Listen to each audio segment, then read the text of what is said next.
Itu kewenangan pemegang saham, jadi mungkin dalam hal ini saya tidak dalam kapasitas untuk bicara. Ya kita lagi review dulu gitu, mana yang terbaik gitu. Aksinya, karena ini kan semua review. Karena ada pergantian wamen. Selama seminggu terakhir, Menteri BUMN Erick Thohir memanggil sejumlah direksi dan komisaris plat merah.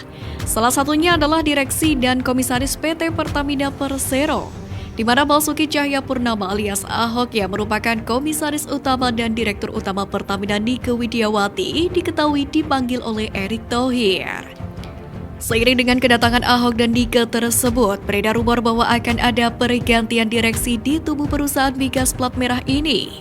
Dalam hal ini, Wakil Ketua Komisi 7 DPR dari fraksi PAN Edi Suparno mengaku telah mendapatkan informasi bahwa Ahok akan jadi dirut Pertamina. Menurut dia, informasi tersebut baru didapat secara informal. Informasi ini juga menyatakan nantinya posisi komisaris utama Pertamina yang pada akan ditinggalkan Ahok akan diisi oleh Wakil Menteri BUMN. Menanggapi hal ini, Menteri BUMN Erick Thohir sendiri mengatakan, pada dasarnya pergeseran tugas merupakan hal yang mungkin saja terjadi. Namun saat itu dia menyebut belum ada keputusan terkait perubahan susunan kepengurusan Pertamina. Namun ia mengakui ada proses review atas kinerja direksi dan komisaris seluruh BUMN, termasuk Pertamina. Proses penilaian ini sendiri dilakukan oleh Wakil Menteri atau Wamen BUMN 1 dan 2 terhadap 12 klaster perseroan negara. Adapun penilaian kinerja manajemen Pertamina dilakukan oleh Wamen BUMN 1 Kartika Wiroatmojo. Nantinya hasil review akan diserahkan kepada Erick Thohir selaku Dahkoda Kementerian. Dari sini akan dilihat perlunya perombakan atau pergantian orang-orang di pucuk struktural BUMN. Menanggapi hal ini, pegiat media sosial John Sitorus lewat akun Twitter miliknya @misku17 mengatakan bahwa banyak pihak yang sudah kepanasan dan sudah memicu kehebohan yang luar biasa, yakni dengan isu mantan Gubernur DKI Jakarta itu menjadi dirut Pertamina. Ia pun meyakini bahwa Ahok akan memberantas pelaku koruptor di lingkup Pertamina jika memang pada akhirnya ditunjuk sebagai dirut perusahaan plat merah tersebut. Basuki Cahayapurnama sendiri saat ini menjabat sebagai komisaris utama PT Pertamina Persero. Memang selama menjabat sebagai komisaris utama beberapa gebrakan telah dibuat, seperti mengkritik keras utang dan gaji direksi, audit kontrak impor LNG Mozambik, bentuk tim khusus untuk bernegosiasi dengan para investor, mendorong kredit pejabat Pertamina dihapus, bahkan mantan Gubernur DKI ini memberikan ultimatum kepada siapapun insan Pertamina yang korup untuk berhati-hati. Terbaru, Komisaris Utama PT Pertamina Basuki Cahayapurnama mengungkapkan rencana perusahaan memindahkan kantor pusat dari Jakarta ke Balikpapan, Kalimantan Timur. Hal ini agar kantor pusat Pertamina berdekatan dengan Ibu Kota Nusantara atau IKN dan mendukung upaya pemerataan pembangunan. Rencana kantor pusat Pertamina di Balikpapan akan dibangun di pesisir Teluk Balikpapan.